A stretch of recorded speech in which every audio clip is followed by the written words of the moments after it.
Bonjour et bienvenue sur Junko, le podcast qui vous accompagne dans votre réflexion professionnelle et vous aide à construire une carrière qui vous ressemble. Je suis Florence Verdière, coach spécialisée en évolution et transition professionnelle. Dans chaque épisode, je partage avec vous des outils, des réflexions et des histoires inspirantes pour vous aider à clarifier vos aspirations et pour passer à l'action. Que vous soyez en quête d'idées, de motivation ou d'un nouveau départ, ce podcast est là pour vous accompagner, pour vous guider. Et si vous l'appréciez, pensez à lui donner un avis 5 étoiles et à laisser un joli commentaire sur votre plateforme d'écoute préférée. C'est la meilleure façon de soutenir Junko et de permettre à d'autres de les découvrir. Je vous laisse maintenant avec l'épisode du jour et je vous souhaite une très belle écoute. Bienvenue sur le nouvel épisode de Junko. Aujourd'hui, j'ai le plaisir d'accueillir le plus célèbre ostréiculteur de France, Joël Dupuche. Joël, je vous ai invité aujourd'hui pour ce que vous dégagez, une force tranquille, un charisme, une présence et surtout cette authenticité, moi, qui m'impressionne et que j'admire beaucoup. Je trouve qu'il n'y a pas de parasite, qu'il n'y a pas de superflu, qu'il n'y a pas de jeu de rôle. Quand vous prenez la parole, c'est sincère, on a accès directement à qui vous êtes, à votre cœur. Et voilà, je vous remercie beaucoup d'être là avec nous aujourd'hui. C'est super gentil. Alors déjà, Joël, de quoi vous avez besoin pour qu'on passe un bon moment ensemble ? De sincérité, ça m'ira bien. Ok, top. Donc on vous connaît comme ostréiculteur, comme acteur, vous avez fait énormément de choses. En guise de présentation, est-ce que vous pouvez nous expliquer qui vous êtes aujourd'hui ? Je suis toujours un ostréiculteur parce que mon activité principale, c'est vraiment l'ostréiculture. Et puis après, je dirais que je suis j'allais dire un aventurier de la vie, mais je dirais un aventureux de la vie. Parce que en fait, j'adore les expériences nouvelles, j'adore les terrains inconnus, les endroits qui ne sont pas défrichés. En fait, j'aime me perdre. Il y a une très belle phrase que je crois j'ai dit l'autre soir d'un rabbin qui dit « Ne demande pas ton chemin à celui qui le connaît, tu pourrais ne pas t'égarer. » Et moi, j'adore m'égarer. Et je trouve que dans la vie, quand on s'égare, on découvre les autres, on découvre d'autres choses, on découvre d'autres endroits. Et donc, j'aime me perdre. Voilà. Donc, c'est pour ça que je dis aventureux, parce que l'aventurier, c'est comme Indiana Jones. À la fin, ça finit toujours bien. Aventureux, des fois, le final est moins beau que ce qu'on aurait espéré. Mais le chemin a toujours été beau. C'est ça qui est intéressant. Et qu'est-ce que ça vous représente dans votre vie, le fait d'oser, justement ? Ça représente tout. Depuis tout petit, ma grand-mère, quand j'étais petit, elle me disait « Toi, t'es fou, on ne sait pas ce que tu peux faire. » Mais en fait, cette femme avait du discernement. Et moi, je suis content d'être un peu fou et d'être... de pas être orthodoxe, de pas être dans les clous. Hein.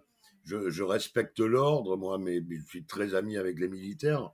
Et les militaires, c'est une hiérarchie, c'est très hiérarchisé. C'est une structure pyramidale avec un chef et où il faut se plier aux règles. Donc, à partir du moment où je choisis de m'engager, je joue avec les règles de l'engagement.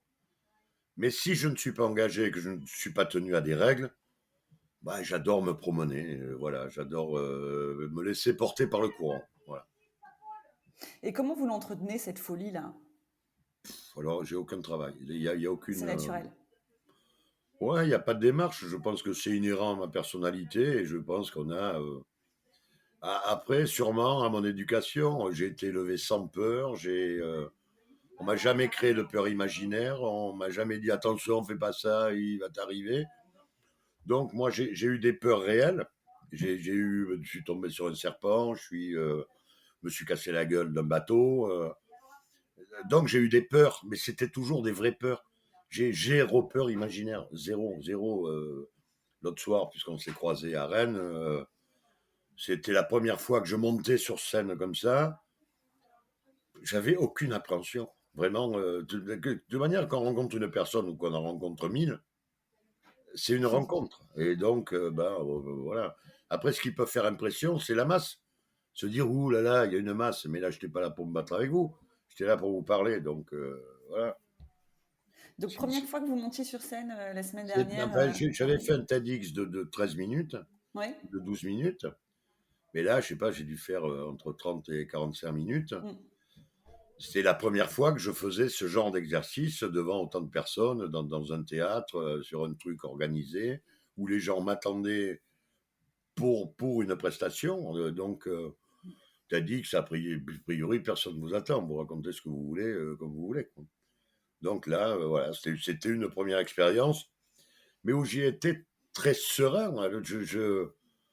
J'avais essayé de structurer, j'avais mon ordinateur avec moi, je me suis dit, bon, mes grandes lignes, je les connais, puisque je raconte ma vie globalement. C'est, mais je m'étais dit à un moment, si tu as un trou, tu vas peut-être. Puis en fait, j'ai jamais été le voir. J'ai passé un bon moment à votre compagnie, quoi. C'était ça. Et comment ça se passe quand vous faites justement, donc vous avez fait beaucoup de choses nouvelles en fait dans votre vie, si je comprends bien. Mais c'est ce qui m'amuse. Ouais, c'est ça qui vous amuse, Ce c'est qui m'amuse, c'est la de... découverte. Je Ouais. pense que l'on pourrait avoir une vie, je sais pas, on pourrait être super rangé. On est prédisposé à être mis dans une case, dans une boîte et à vivre toute sa vie comme ça. Après, bon, il y a des gens à qui ça convient, parce qu'il y a des gens qui sont rassurés par l'orthodoxie, par le fait que tout soit bien en place, tout soit bien rangé. Moi, ça me stresse quand tout est bien rangé, donc il faut que je me casse dans le bordel. J'aime bien le bordel, en fait. D'accord. Vous avez monté pas mal d'entreprises, enfin, vous avez fait pas mal d'aventures entrepreneuriales. Vous avez déjà été salarié d'ailleurs? Ouais, Ouais, ok. Et ça, c'est justement de rentrer dans ce cadre-là du salariat, ça ça peut s'est être... toujours très bien passé. En fait, j'étais salarié à la Martinique. Là, je suis salarié de ma société. Mhm. Donc, mais moi, salarié ou entrepreneur, pour moi, je fais pas de différence parce que quand j'étais salarié, je bossais comme pour moi. Je pense qu'après, c'est un état d'esprit. Ah oui. Et je pense qu'il y a des salariés qui sont prêts à monter des entreprises alors qu'ils n'en ont pas les moyens, qu'ils n'en ont pas l'envie, qui peuvent avoir la peur de le faire parce que la femme, les enfants, les crédits, le truc, et donc pas oser se foutre à l'eau. Mais je pense qu'il y a plein de salariés qui bossent dans des entreprises comme s'ils étaient leurs patrons. Et tu vois, ça, il y a des directeurs d'exploitation dans des gros groupes. Moi, j'ai siégé à la Chambre de commerce de Bordeaux. On avait des directeurs de sites. Mais c'était même pour des très grosses entreprises. De très grosses entreprises, un directeur de site, il ne décide pas de la stratégie, il ne décide pas des financements. En fait, c'est un DRH qui s'occupe de la paix sociale dans l'endroit et qui essaye de mettre en place des stratégies données par le siège. Mais ça dépasse un stratège. Et il fonctionne comme un chef d'entreprise. Dans sa tête, à lui, c'est un chef d'entreprise. Mais heureusement d'ailleurs. Donc, c'est un directeur d'entreprise. Donc, moi, le salarié, directeur, je pense que il y a des gens qui ont une mentalité qui font que si on fait, on fait. Et on va au bout des choses. Et puis, il y en a d'autres. Ben, c'est l'histoire. Vous connaissez l'histoire des trois tailleurs de pierre? Il y a trois tailleurs de pierre qui sont assis. Ils font le même travail. Les trois font le même travail. Ils ont une pierre, un marteau, un burin et ils taillent une pierre. Ils font exactement le même job assis côte à côte. Le premier, on lui dit qu'est-ce que tu fais? Il dit moi je travaille. Le deuxième, on lui dit qu'est-ce que tu fais? Il dit moi je taille une pierre.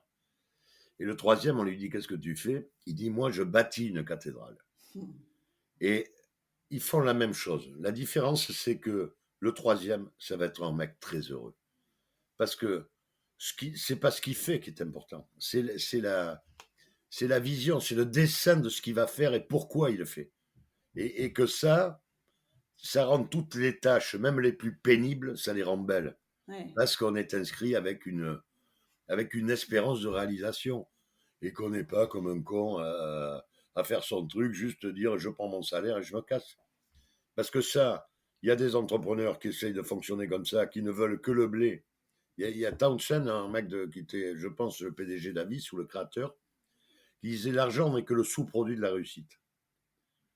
Et la réussite, c'est la réalisation de sa vie, c'est la réalisation de ses rêves. Ça, c'est réussir. C'est pas gagner de l'argent, réussir. Parce qu'on peut être milliardaire et con comme une malle et s'ennuyer à mourir. Et d'ailleurs, j'en connais beaucoup qui s'ennuient, qui n'ont pas d'amis. Alors, ils sont blindés, hein, ils sont gavés, ils en ont jusqu'en haut des oreilles. Mais ils sont comme des cons, quoi, voilà. Alors, ceux-là, ils me font vraiment pas rêver. Ça, je les plains, en fait. J'ai plus de compassion pour eux que Ouais, c'est d'admiration. ça, c'est Voilà. ça. C'est presque triste, quoi. Voilà, et donc le plaisir, c'est de faire un truc qui nous satisfait. Mais quel que soit notre statut, qu'on soit salarié, qu'on soit PDG, c'est notre aspiration qui est jolie. Et si le matin on se lève en disant, putain, je vais faire un truc génial aujourd'hui, Mmh. et que ce soit pour qu'on travaille pour soi ou pour les autres, c'est pareil. Je vais faire un truc génial, c'est moi qui m'engage. OK. Voilà. Super, super intéressant. Quel rêve vous avez, réalisé vous, Joël? Bah, pour tous ceux que j'ai eus, bon, j'aurais aimé voler sans avion, comme ça, comme Superman.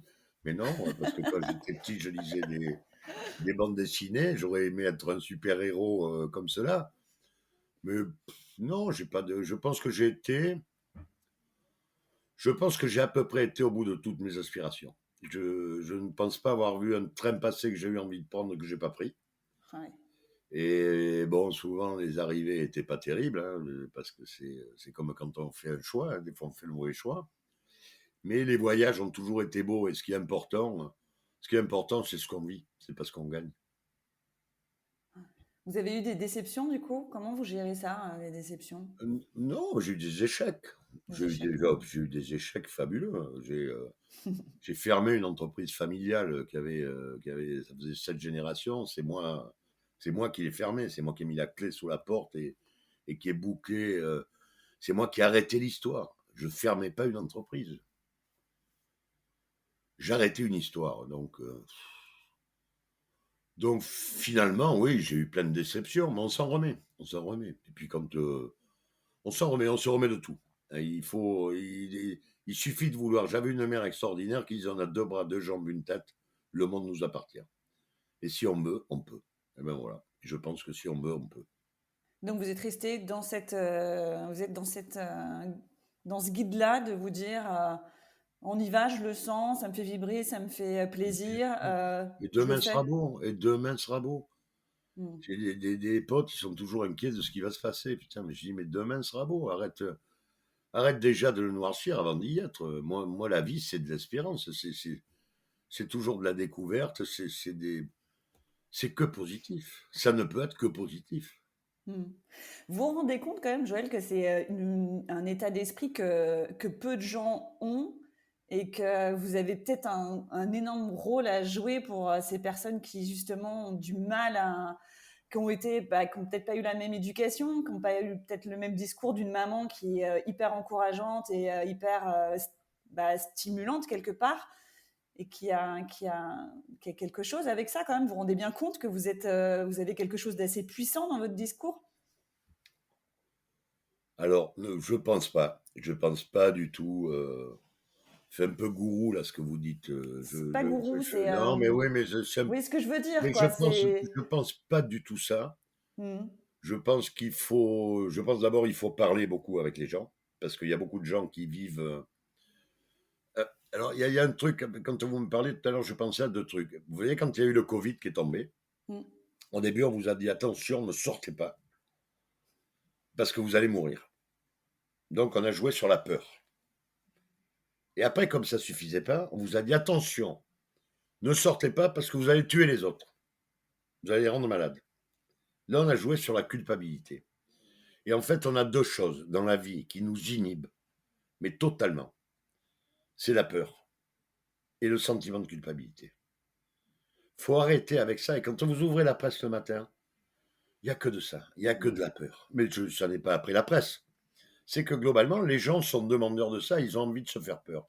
Et je pense que très souvent, la vie que peuvent avoir certains est tellement monotone qu'ils vont chercher ailleurs de l'émotion. Sauf que l'émotion qu'on leur vend, c'est pas de l'émotion positive, c'est de l'émotion négative. Et que s'ils allaient chercher, voilà, moi, ce matin, j'ai fait un lever de soleil et 2 photos du soleil. Parce que moi, ça, c'est un cadeau. Et quand je regarde ça, je pourrais regarder une merde de chien sur la plage. Et puis, je pourrais photographier que les merdes de chiens sur la plage. C'est au même endroit, c'est le même jour, c'est en même temps. Mais moi, mon choix, c'est plutôt de photographier le soleil que de photographier la merde du chien qui a chié sur la plage et où je vais dire, regardez quand même ce con de chien qui a chié sur ma plage. Non. Je préfère regarder mon lever de soleil et oublier la merde de chien. Et globalement, je pense que un des secrets du bonheur, c'est regarder ce qui est beau et pas se polariser sur ce qui est négatif. J'ai une personne que j'aime beaucoup qui, des fois, rentre et me dit: «Oh putain, j'ai passé une journée de merde». Euh, J'ai dit: «Mais...» Et quand il me raconte sa journée de merde, j'ai dit: «Mais c'est la même journée de merde qu'hier». C'est-à-dire qu'à un moment, quand tu rentres dans un bureau, tu as une gueule de con à droite et tu as des mecs sympas à gauche. Si quand le matin tu arrives, tu regardes la gueule de con, tu te conditionnes à être de mauvaise humeur toute la journée. Si quand tu rentres, tu vois que les mecs sympas, tu vas passer une belle journée. Donc, il y a des trucs, ça sert à rien de les regarder. C'est inhibant, c'est déprimant. Mais regardons ce qui est bon.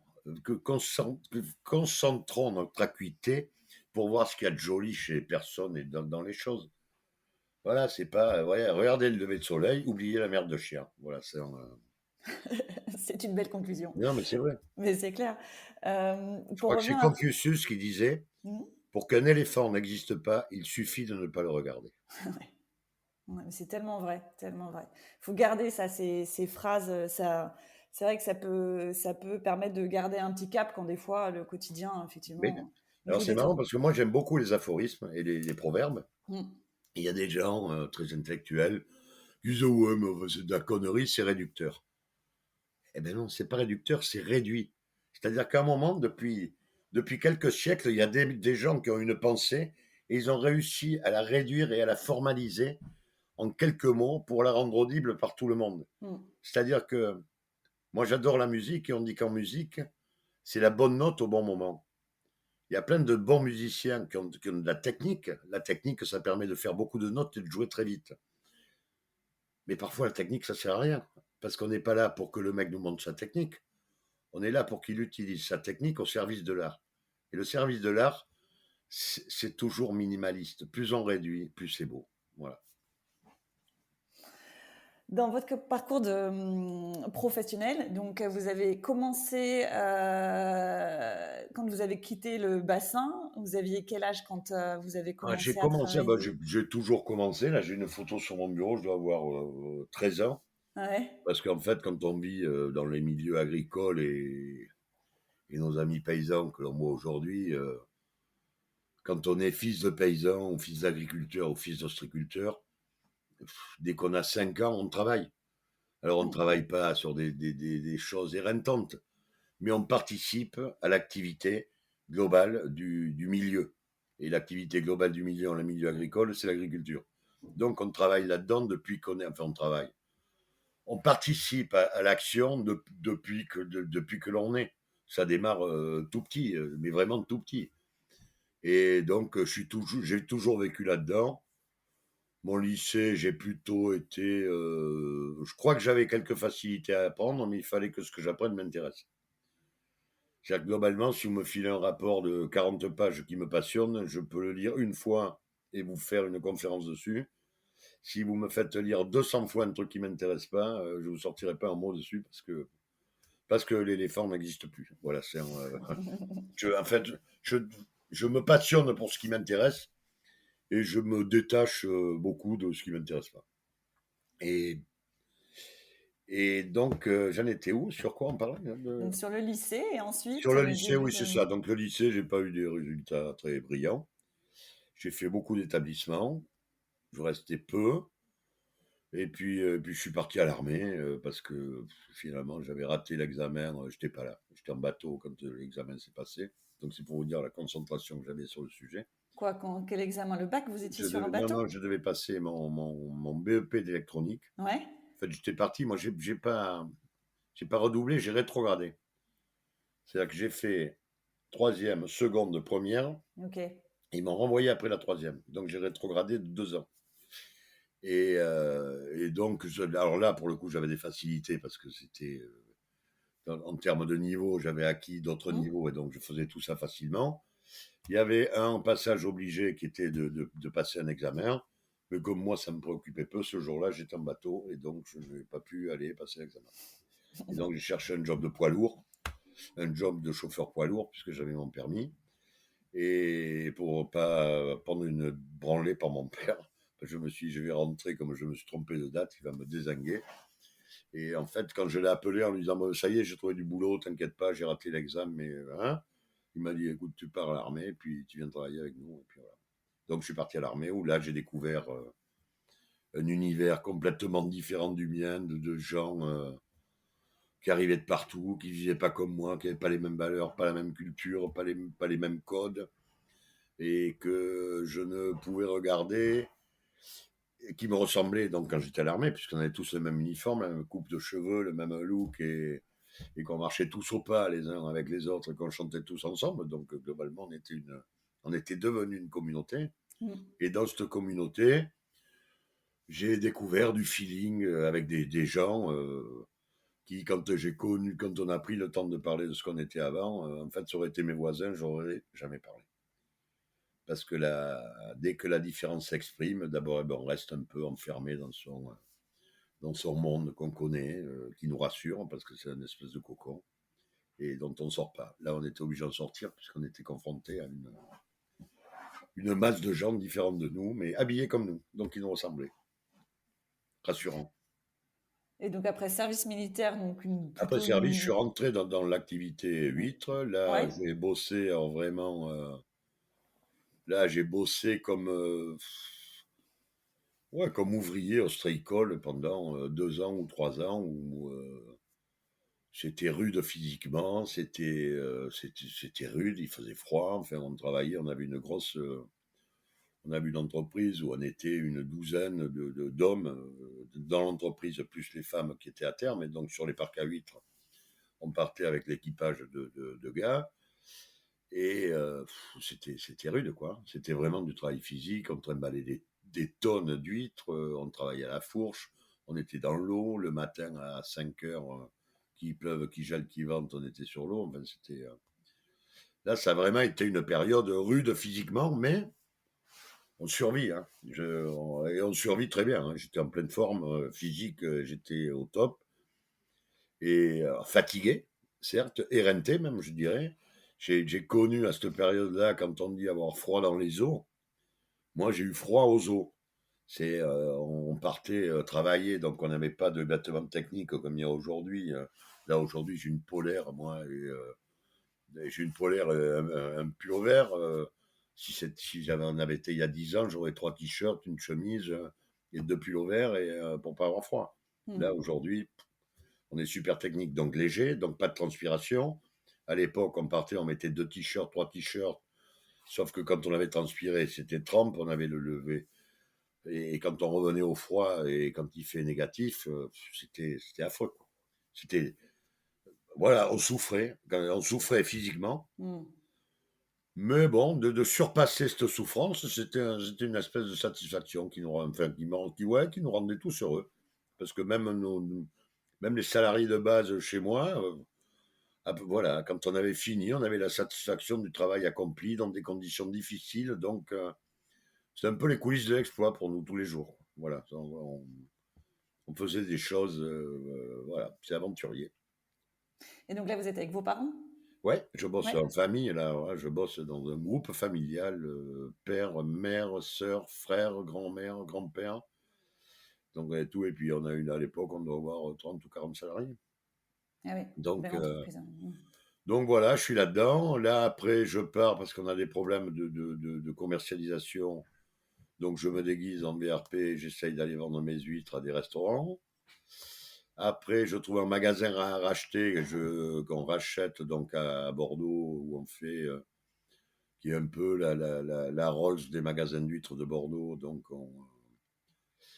on développe activement cette activité, enfin, ce magasin. Après, de ce magasin, on monte une dégustation d'huîtres, donc un concept de bistrot d'huîtres.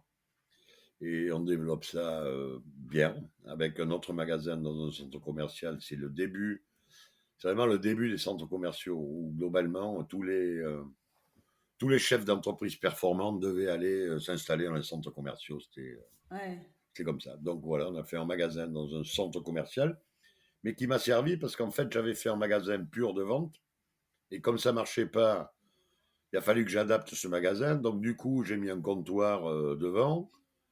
Sur ce comptoir, j'ai commencé à faire des dégustations et puis à faire beaucoup de dégustations et je me suis dit: «Tiens, mais il y a un créneau dégustation» et donc ça m'a permis de monter derrière un concept de bar à huîtres, Ah oui. qui a assez bien marché pendant quelques années et puis voilà. Après, je me suis engueulé avec mon père, très fort, parce que c'était un personnage, merveilleux, mais c'était le boss, c'était un pater familias et un jour, il est arrivé, il m'a dit: «J'ai décidé que» et beh, je lui ai dit: «Moi, il y a personne qui décide pour moi, c'est ou statu quo ou je m'en vais». Il m'a dit: «C'est moi le patron, si tu es pas content, tu te tires». Je lui ai dit: «Tiens, voilà les clés, au revoir» et je suis parti et là, j'ai remonté un bar à huîtres puisque je savais faire que les huîtres et je ne connaissais que ça et comme j'étais assez connu à Bordeaux, ce bar à huîtres a très bien marché. Je l'ai tenu pendant 2 ou 3 ans et puis après je suis parti, j'ai croisé une dame qui m'a dit: «Je pars aux Antilles» et je lui ai dit: «Je pars avec toi». Voilà et donc je suis parti à la Martinique. Là, j'ai fait, 2 ans et quelques à la Martinique. J'ai bossé dans le rhum, donc j'étais directeur commercial des rhums Trois-Rivières. Mmh. Ce qui me passionnait parce qu'en fait, le rhum à la Martinique, c'était comme les huîtres sur le bassin d'Arcachon. C'était vraiment le produit, c'est le produit du terroir, quoi, Ouais. un des produits principaux de l'activité économique du pays. Et puis là, j'ai repris l'affaire que j'avais laissée à Bordeaux, que j'avais laissée en gérance. Je l'ai reprise parce qu'elle se cassait la gueule. Et puis là, une fois que j'étais reparti, puis après, j'en ai monté d'autres. J'ai monté Dijon, Paris, Bayonne, Biarritz, voilà. Puis après, j'ai continué à développer les activités d'huîtres. Donc, on avait à cette époque-là une activité en Bretagne, une activité au Cap-Ferré, des bars à huîtres. Après, j'ai monté une grosse brasserie qui s'appelait le Port de la Lune, qui était une affaire splendide avec 2 copains à moi. Et puis après, il y a eu la crise de la souris en 2005. Alors, la crise de la souris, c'est pas la souris qui était ennuyée, c'était moi. En fait, on piquait les huîtres, on piquait les souris avec des extraits des pâtes au pancréas d'huîtres pour tester si les huîtres étaient toxiques. Et en fait, comme ce test était bidon, ben, on a été fermé 2005, 2007, 2008, 2009, 2010. Oh. On était à peu près fermé tous les ans, comme on a eu la fermeture des huîtres cette année, comme le Mmh. Covid. Mmh. C'était l'équivalent du Covid. Donc, on ne Mmh. pouvait plus vendre. On ne pouvait plus vendre une huître. Mais nous, quand on est dans la production, c'est pas parce qu'on ne vend pas que les travaux de production s'arrêtent. Mmh. Donc, toutes nos charges d'entreprise continuaient à courir, mais on rentrait zéro de chiffre d'affaires. Donc, je savais qu'on était mort. C'est là que j'ai fermé l'entreprise familiale, donc, suite à cette crise, de 2005. Et d'ailleurs, cette année, avec les problèmes qu'il y a eu sur les huîtres, je pense qu'il y a beaucoup d'entreprises qui vont flancher. Voilà. Mmh. Et puis, donc là, je savais que mon entreprise était morte avec ce test de la souris. Donc, j'ai préparé la disparition de l'entreprise familiale, donc celle dont j'ai mis la clé sous la porte, et j'ai préparé la reprise avec 2 partenaires de l'entreprise. Donc, ma liquidation a été prononcée le 31 mai 2008 et les parcs de l'Impératrice ont démarré le 1er juin 2008. C'est-à-dire, on a fermé la boîte à minuit et on a ouvert l'autre à 8 heures du matin. Ah ouais, OK. Donc, on a assuré le transfert donc c'était bien planifié. J'ai fait 3 ans Mmh. de sortie de D'accord. l'activité pour faire une reprise de boîte. Et depuis aujourd'hui, ça fait 2008-2024, ça fait 16 ans que les parcs de l'Impératrice, on est une entreprise qui marche pas mal. Voilà. D'accord. Vous avez quand même bien rebondi tout en préparant, bien la Voilà. Enfin, sortie. Vous avez j'ai rebondi, j'ai rebondi, j'avais perdu des plumes dans les rebonds, ouais, hein, comme le j'imagine, jeu, hein. hein, chaud. Mais Ouais. bon, pour ça que je vous dis, plaît l'argent n'est pas mortel. Ouais. Ouais. Et je pense que si en plus on trouve du plaisir à ce qu'on fait, euh, ben, c'est une sorte de rémunération. Vraiment, je pense que la joie qu'on trouve à faire quelque chose, ça compense ce qu'on ne gagne pas financièrement. Vous savez, quand j'étais à l'armée, on nous faisait faire du footing tous les matins. Moi, j'avais horreur de courir. Je joue au rugby, j'étais sportif, mais pour moi, courir, c'était pour attraper quelqu'un, attraper un ballon, enfin, ou c'était pour. Mais courir pour courir, je trouvais ça d'une connerie phénoménale. Et donc, je m'étais trouvé des raccourcis pour ne pas me faire chier à faire le cross tous les matins. Et je n'aimais pas courir. Pour moi, c'était un calvaire. C'était une souffrance. Alors là, pour le coup, c'était vraiment une souffrance. Et puis, à 40 ans, je me suis mis à courir. Parce qu'à un moment, je grossissais, je maigrissais. Donc, à force de faire des régimes, j'avais perdu 600 tonnes que j'avais regagnées. Et je me suis dit, bon, tu faisais beaucoup de sport. Il n'y a qu'un truc, c'est de faire du sport. Donc, tous les soirs, je me suis calé dans une salle de gym. Et tous les soirs, j'allais faire 1 heure d'exercice physique. Et j'ai commencé sur les tapis roulants et j'ai commencé à courir. Et en fait, j'ai pris le goût de la course. Et j'ai commencé à trouver de l'intérêt à la course. Et ce qui, à 20 ans, me faisait gerber, eh bien, à 40 ans, ça me faisait plaisir. Et comme quoi, c'est pas l'action qui compte, c'est la manière dont on la vit. Et que si dans une entreprise, on est heureux, on se réalise, on se fait plaisir, on est capable de gagner peu. Il y a plein de mecs qui ont monté des entreprises qui gagnaient peu d'argent, mais qui s'éclataient parce qu'ils allaient au bout de ses rêves. Ils allaient au bout de leurs rêves. Et d'aller au bout de ses rêves, c'est beaucoup mieux que de gagner au loto. Voilà. Parce que quelqu'un qui gagne au loto, le gros lot, ne fait pas du mec qui a gagné au loto un prix Nobel. Hein. Voilà. Il peut être con comme une malle et milliardaire du jour au lendemain. Donc, c'est pas un référentiel. Et qu'est-ce qui vous fait plaisir aujourd'hui? Tout. Tout. Une rencontre. Je suis content d'être avec vous. Ouais. Là, je passe un très joli moment avec vous et je vous remercie d'ailleurs. Non, mais c'est vrai. C'est une surprise. Mais pour moi, l'aventure et la surprise sont au coin du chemin. Moi, je regarde toujours le monde avec un émerveillement absolu. Aujourd'hui, je ne sais pas très bien ce que je veux, parce que j'espère toujours que l'instant, que le moment va me surprendre, que les gens vont me surprendre. Par contre, je sais bien ce que je veux plus.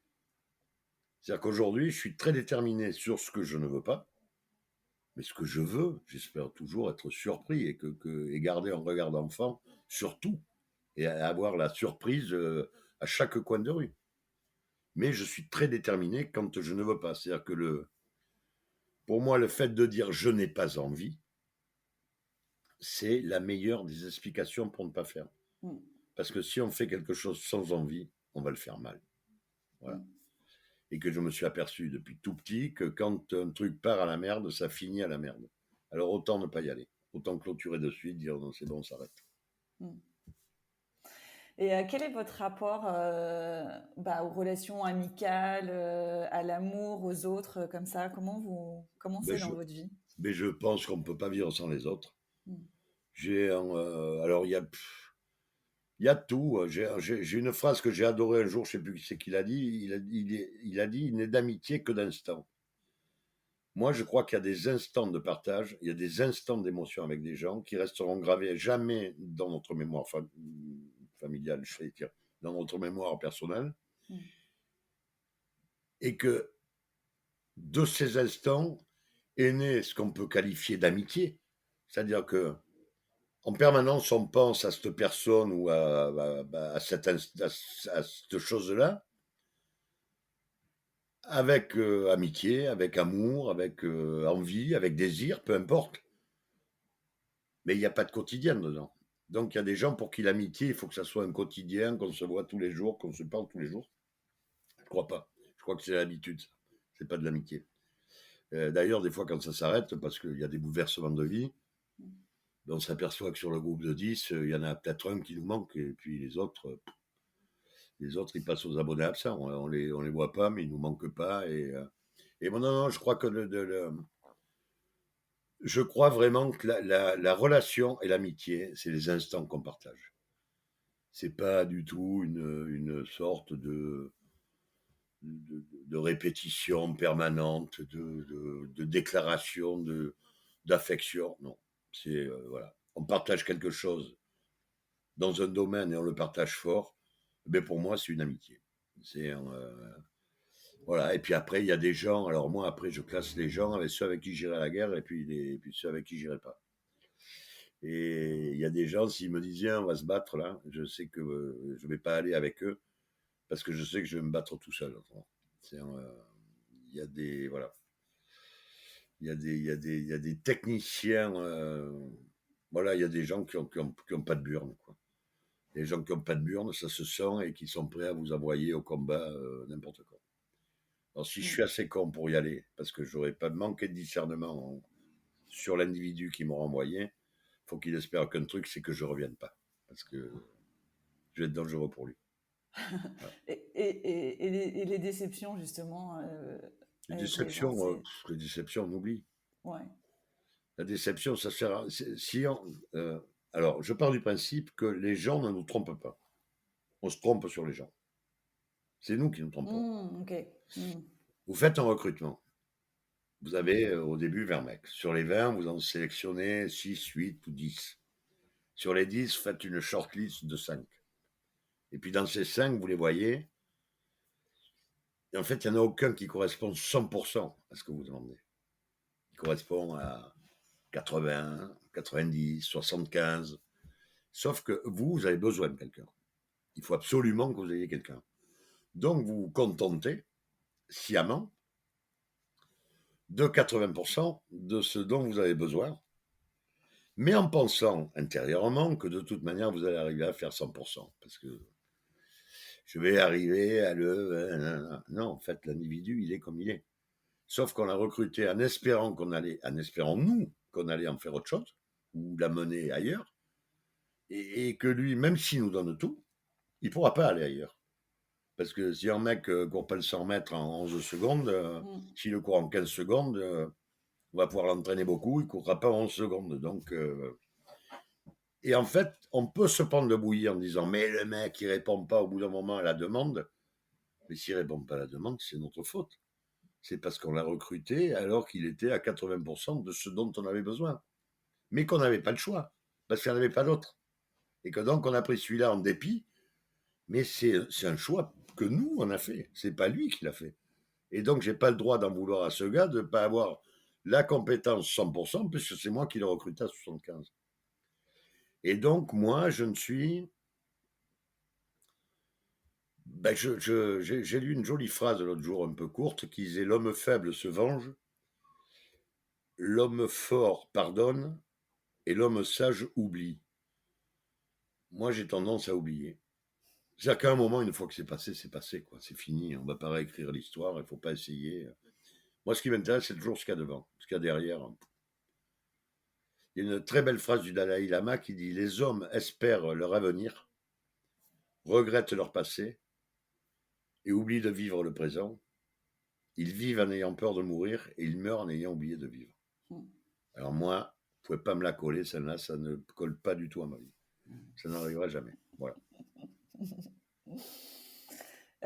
Vous avez l'air de vachement suivre vos intuitions, quoi. Vous êtes vachement dans le... Voilà, vous savez... Bon, la vie, l'expérience vous a amené à être très déterminé sur ce que vous voulez plus.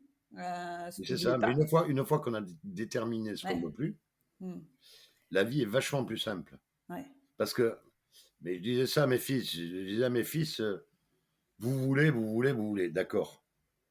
Mais si vous voulez être un virtuose au violon, il faut que tous les matins, vous fassiez des gammes pendant 4 heures pour améliorer votre technique et peut-être pouvoir penser à accéder un jour à un certain niveau musical. Peut-être. Mais si vous ne voulez pas faire 4 heures de travail fondamental tous les matins, oubliez, n'espérez même pas rentrer dans cet univers-là. Il n'y aura pas votre place. Donc très souvent, il y a des gens qui disent j'aimerais,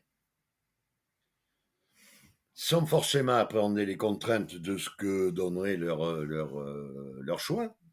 Et puis que s'ils réfléchissent bien à leur choix, ils se disent non, mais comme ça, je ne veux pas. Enfin, comme la partie que va m'imposer ce choix, je n'en veux pas. Mais ce choix, c'est même plus la peine qu'ils y pensent. Et que je pense que pour faire des gens qui ne soient pas frustrés, et je pense qu'il faut qu'ils réfléchissent plus à ce qu'ils ne veulent pas, pour commencer, plutôt que de réfléchir à ce qu'ils aimeraient. Parce qu'on aimerait, si vous me dites, t'aimerais quoi? Moi, j'aimerais être chef d'orchestre et diriger un orchestre symphonique. Voilà, j'adorerais ça. J'aimerais être pilote de chasse, j'aimerais être pilote d'hélicoptère. J'aimerais plein de trucs. Sauf que c'est pas la peine de se prendre le chou, ça sert à rien. ça ne sera pas. Donc, il faut, j'aime l'impossible, mais il faut réfléchir au plausible, voilà, et pas se perdre dans des. Quand j'étais à la Martinique, on appelait ça des plans Caraïbes. Il y a toujours des mecs qui avaient des plans extraordinaires, et puis à la fin, il y avait toujours un lézard, ça marchait pas, quoi. Donc, c'était, voilà. Quels sont vos modèles, vous? C'est qui les personnes qui vous inspirent? Vous avez des gens comme ça, vous dites, Ah, mais depuis tout petit, je me suis construit avec des modèles. ouais, C'est-à-dire que je croisais des gens en disant, tiens, quand j'aurai leur âge, j'aimerais quasiment être lui, tu vois, ou comme lui.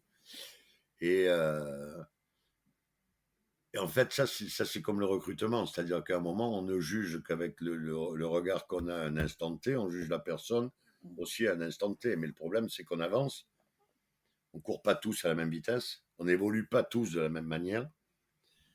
Et puis que très souvent, ben, il y a des gens, on se dit, ah ben j'aimerais être, comme on est en dessous, on se dit, ah ben j'aimerais être lui. Et puis à un moment, on le dépasse et on se dit, oh putain, j'ai eu de la chance de ne pas être lui, quoi. Donc je crois qu'on se construit tous un peu comme ça, avec des modèles quand on est gamin. Voilà, il y avait, je sais pas, quand j'étais ado, il y avait des mecs qui me faisaient rêver parce qu'ils avaient une mobilette Malaguti, ils avaient des pantalons pattes d'éléphant habillés comme les mecs modernes, ils avaient les cheveux longs, ils plaisaient aux filles parce qu'ils étaient décalés. Et je me dis, ah putain, j'aimerais être comme lui, mais j'avais 11 ans. Et puis quand je suis arrivé à 15 ans, j'ai dit, oh, j'ai eu du bol de ne pas être comme lui, quoi. Voilà, Non, et puis après, il y a des gens qui m'ont marqué par leur. En fait, ce qui m'a marqué le plus, voilà, c'est que chez tous les grands, toutes les personnes, et j'ai eu la chance, c'est une chance, de croiser des gens extraordinaires. Et ce qui m'a le plus marqué chez tous ces gens-là, c'est l'humilité. Tous les grands sont des gens humbles. Ils sont humbles, ils sont accessibles, ils sont simples, ils sont, ils transmettent avec grand plaisir. Et voilà, c'est leur marque, quoi. L'humilité. Et dès qu'un mec est pas humble, à éviter. Vous emmerdez même pas avec. Passez votre route. ouais, on part pas à la guerre avec, quoi. Ah non, bah ça c'est sûr. Vous avez parlé de chance. Oui, la chance existe. La chance existe. Enfin, la chance existe. Je pense que si on n'ose pas, on ne sera jamais confronté à la chance ou à la malchance. Et je crois que les deux existent, chance et malchance. Mais pour les croiser, il faut se mettre en situation de prendre le risque de les croiser. C'est-à-dire que si c'est le mec qui dit, mon Dieu, j'ai jamais gagné au loto, et la voix de Dieu lui dit, mais il faudrait que tu joues. Mais voilà, je pense que pour être confronté à la chance, à la réussite ou à l'échec, il faut essayer. Et que si on n'essaye pas, effectivement, on est à l'abri des emmerdes, mais on est à l'abri de l'émotion. Et pour moi, une des choses les plus importantes du monde, c'est l'émotion. Parce que vivre sans émotion, c'est bouffer un truc totalement fade, insipide et qui n'a aucun goût, donc ça ne m'intéresse pas. Alors la chance, oui, je pense que la chance existe, et moi je pense que parfois on est au bon endroit au bon moment avec les bonnes personnes, et que voilà, et que alors bien sûr qu'on s'est mis au bon endroit, bien sûr qu'on a osé aller avec les bonnes personnes ou les mauvaises personnes, bien sûr qu'on a osé à ce moment-là y aller, donc il y a tout un tas de facteurs, mais moi j'ai ouvert une affaire en 82 de mémoire, je m'étais engueulé avec mon père, donc j'avais vraiment plus un rond, j'étais à la rue, mais quand je dis plus un rond, hein. Et je vois un bail à louer que je loue à la course à une vieille dame. Je lui file un chèque de 50 000 balles que je n'ai pas. Je vais voir mon banquier à l'époque, qui était un mec génial, qui me dit, et je lui dis, écoute, où je suis ruiné, où j'ai gagné un fonds de commerce que je n'ai pas payé. Il me dit, mais bon, t'as tiré 50 000. Et voilà, je lui dis, où tu m'as fait gagner 500 000 balles, où je suis interdit bancaire. Et il me dit, bah, écoute, considère que tu as gagné 500 000 balles, et que je t'accorde en plus, tu peux tirer 10 000 de plus. Donc, voilà, plutôt extraordinairement sympathique.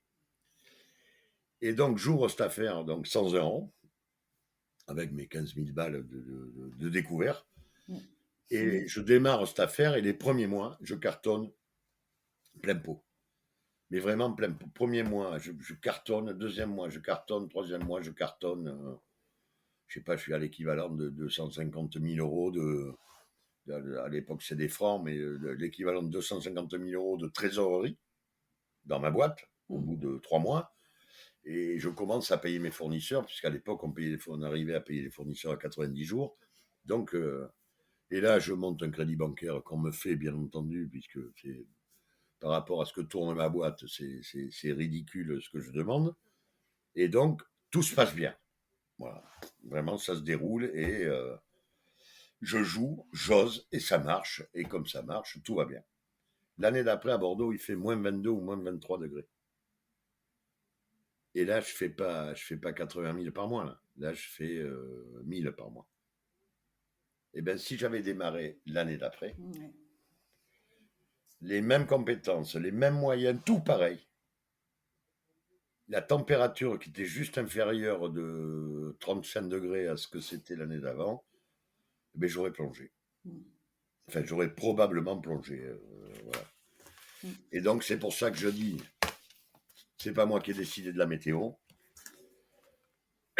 Voilà. Et donc, je pense que la chance et la malchance existent. Mais après, il faut aller solliciter les deux. C'est-à-dire que pour solliciter, il faut oser. Celui qui n'ose pas, c'est sûr qu'il ne sera jamais...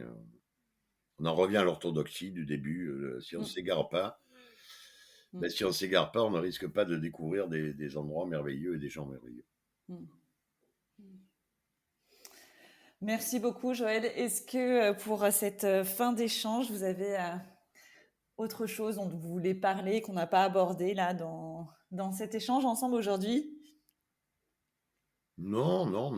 Regardez le livre de la jungle. Il en faut peu pour être heureux, vraiment très peu. Voilà. Écoutez-le, c'est exactement ça. Ah, je vais le regarder avec mes filles. Voilà. Ça fait longtemps que je ne l'ai pas vu. Voilà. C'est un de vos films fétiches? Non, mais c'est une de mes chansons fétiches. Il en faut peu pour être heureux. Je pense que c'est vrai. Ouais. Vous avez des films ou des bouquins qui vous ont... Alors, mon bouquin fétiche, c'est un bouquin qui s'appelle Sauveterre de Jean Lartégui, qui est un livre qui a été écrit en 1965. Alors, Jean Lartégui était un mec c'est un auteur qui, à mon avis, n'a pas été aimé parce que je pense qu'il était un peu OAS, un peu connoté extrême droite, pro-militaire, enfin c'est bien, mais qui a créé un bouquin qui s'appelle Sauveterre, qui est merveilleux. Je pense que c'est le seul. Enfin, il a écrit Les Centurions, Les Mercenaires, donc c'était ces périodes après-guerre où il y avait une littérature de guerre un peu forte. Et ce livre, Sauveterre, c'est très beau. C'est des destins croisés de gens complètement différents, donc vraiment très beau, très inspirant. Après, j'adore Sapiens, qui est un bouquin qui décrypte un peu les sociologies diverses. J'ai les œuvres complètes d'Albert Londres, qui était un immense journaliste dans les années 1920-1930, qui a écrit des trucs fabuleux et qui sont très intéressants à lire aujourd'hui parce que ça remet des choses en perspective, et choses qu'on n'a pas toujours parce qu'aujourd'hui on a une culture du zapping. En fait, parce qu'on a lu les informations avant-hier, on croit qu'on connaît l'histoire de France. Enfin, c'est à peu près... alors que ça évolue beaucoup plus doucement que ça. Voilà, et puis non, mais j'aime la musique, le cinéma, le film qui m'a le plus bouleversé, c'est Voyage au bout de l'enfer. Après, Vol au-dessus d'un nid de coucou m'a beaucoup remué. En musique, la musique, j'adore le jazz et le classique. Donc il y en a vraiment beaucoup. Et puis après, en chanteur affectif, il y a ceux que j'aime parce que je les connais, c'est Jean-Louis Aubert, c'est Mathieu Chédid, voilà qui sont, mais je sais même pas si j'aime, c'est mes amis, donc c'est eux que j'aime. Donc, non, mais Mathieu Chédid, je l'ai vu 4-5 fois, je pense, voilà, en concert. Je pense que c'est un des plus grands guitaristes du monde. C'est folie. Il est extraordinaire. Là, sur le plan des émotions, là, du ressenti, c'est fort. Hein. Mais en fait, Mathieu, c'est un mec immensément doux, qui est en recherche permanente du mieux, qui est vraiment... qui aime la philosophie, qui aime mais pas quand il a sa guitare, c'est un loup. C'est incroyable. C'est C'est incroyable. mmh. Il est fabuleux. Ouais, c'est magnifique. Ceux qui n'ont pas encore vu en concert, c'est très puissant moi j'y vais pour sa musique, mais j'y vais surtout pour, Ah, ressentir c'est un le showman moment. C'est extraordinaire, c'est un fou, c'est ouais. show. Oh, c'est ouais, Et puis en extraordinaire. guitare, Ouais, c'est une ouais, bête, quoi. ouais. Est-ce que vous Voilà. avez des projets là pour, cette année à nous partager? Non, non, non, non. J'ai des émissions de télé qui passent sur France 3 le dimanche, je crois. Ouais? Ils sont venus Euh, vous voir, sur le bassin? ouais, en fait, Ouais? c'est une émission où j'invite des gens. Ça passe sur France 3 Aquitaine ou sur Noah, qui est la chaîne. Je sais pas comment ça s'appelle. Les chaînes, comment monter les chaînes. Je sais pas. OK. Sur France 3 Aquitaine. Mmh. Ça s'appelle Chez Joël. C'est très facile à Ah trouver. ouais! Mais c'est votre émission alors? Ouais. Et Ah ouais? je fais une émission où j'invite une star nationale. Donc là, l'émission qui va passer, j'ai eu Philippe Laville qui est venu. Et je le présente à des gens de chez nous, de la Grande Aquitaine, qui font des trucs un peu originaux, qui soient associatifs, qui soient industriels, qui soient artisans. Mais des gens, voilà. J'ai une femme que j'aime beaucoup qui a monté une association qui s'appelle Life is Rose, qui s'occupe du traitement social des gens qui ont eu le cancer et qui sont un peu désocialisés. Je vous la fais simple. Mmh. Globalement, une nana qui a le cancer, son mari se casse, elle perd son boulot et elle se retrouve dans la merde. Voilà. D'accord. Enfin, pour faire simple. Ouais. C'est ce qui n'est pas forcément le cas, mais hypothèse, ça se passe comme ça. Mmh. Elle va se retrouver en lourde difficulté. Donc, cette dame, donc, Nathalie Lauti-Savario, a monté une association qui s'appelle Life is Rose et qui s'occupe de leur trouver des apparts, de leur filer un coup de main, de leur faire des joints financiers pour qu'en plus de combattre la maladie, elles ne combattent pas la vie sociale, quoi. Voilà. Mmh. Oui, Donc c'est un voilà. gros sujet ça. Mmh. Ben, on reçoit donc des gens comme ça, une jeune femme qui avait vous savez que les gens qui font pondre les poules pondeuses, quand elles baissent en rendement, on les envoie à l'abattoir. C'est comme ça, c'est la règle. Et en fait, une nana qui a monté une association qui récupère les poules pondeuses qui ont plus de rendement et qui les fourgue dans des familles à droite à gauche, donc qui les Oui. recycle. Voilà. OK. Donc après, j'ai reçu un porcelainier de Limoges qui a réussi à faire entrer la porcelaine dans les écoles, qui est pour remplacer le plastique. J'ai reçu Justine Dupont, qui est une surfeuse qui surfe les plus grandes vagues, puisqu'elle surfe à Nazaré au Portugal, où les vagues font 32 mètres de haut. Donc, je ne sais pas si vous imaginez le truc. J'imagine, mais je pense qu'on n'imagine pas vraiment en tant que. Voilà. Et puis après, j'ai reçu Chico des Gypsy Kings, j'ai reçu Gaëtan Roussel de Louise Mmh. Attaque, qui est un Mmh. mec merveilleux. Voilà, après, donc dans cette émission, on reçoit ça. Et puis, en fait, l'idée, c'est quasiment un repas de copains avec un chef cuisinier du coin un peu connu. Donc, il va nous travailler des produits, il nous parle des produits du coin. Ensuite, il nous les cuisine, donc il nous parle de son plat. Et en fait, il nous sert à table, on est 4 ou 5. Et en fait, c'est un repas de copains où des gens, c'est comme si on recevait un ami ou qu'on recevait une table d'amis et qui ne se connaissent pas et qui se présentent les uns les autres, quoi, voilà. C'est comme ça se passe dans la vraie vie. Ouais. Voilà. C'est ça, Donc, l'émission, c'est ça. ouais, sympa, sympa. Et ben on ira voir ça, super.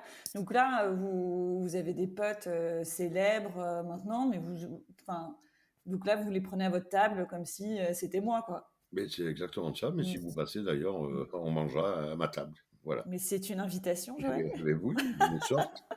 Non, non, mais si vous passez, alors moi, j'ai jamais d'invitation. Alors, je suis incapable. Vous savez que si on me dit, on dîne ensemble en 3 semaines, je dis à la personne, oublie, ça n'arrivera pas. Ouais. Parce que j'ai l'impression d'avoir un collier Ouais, ouais, ouais. jusqu'à ce repas. Et qu'en fait, comme je vous ai dit que l'aventure est au coin du chemin, j'aime être libre jusqu'au coin du chemin.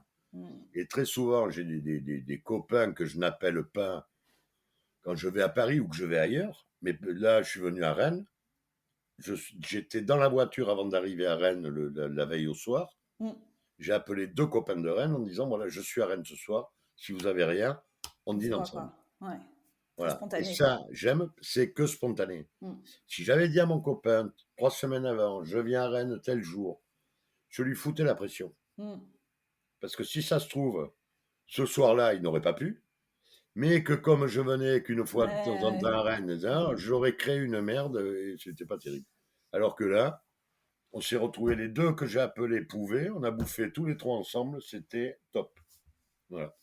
Ouais. Bon, bah, si je passe dans le coin, je vous. Et bien voilà. Voilà, Vous m'appelez, vous avez tout maintenant. Vous avez mon téléphone, vous Eh avez ben alors, j'ai tout. J'ai le mail, j'ai tout. Voilà, ben, c'est parfait.